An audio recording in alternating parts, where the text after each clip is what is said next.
Un nouvel espoir pour les 22 otages qui seraient encore vivants et les familles de ceux morts, toujours détenus par le Hamas. Le groupe terroriste se dit prêt à des négociations immédiates pour leur libération contre le retour de prisonniers palestiniens et l'arrêt de la guerre.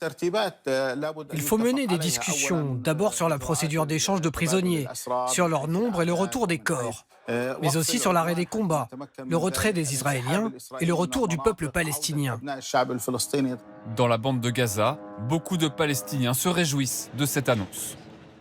Nous sommes tous contents de la réponse positive du Hamas. Nous prions pour que la guerre s'arrête et qu'on épargne des vies. Nous prions pour que cet accord réussisse à préserver ce qui reste de Gaza. Sans quoi, Gaza sera entièrement détruit et la population déplacée. Le Hamas répond ainsi à l'ultimatum de Donald Trump qui avait donné jusqu'à demain pour accepter ou non son plan de paix.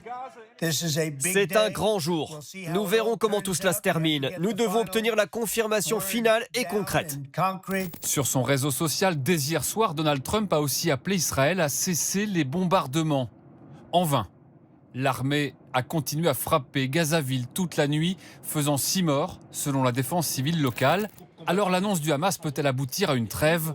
Pas si simple selon les experts. Si les ordres sont donnés aujourd'hui, au moment où on parle, oui, c'est réaliste, mais il faut qu'il y ait de la bonne volonté des deux côtés. Si d'un côté, on veut continuer le combat jusqu'au bout, eh ben, ça va être difficile pour les échelons politiques de faire respecter sur le terrain, par les guerriers, la volonté politique de cesser le combat.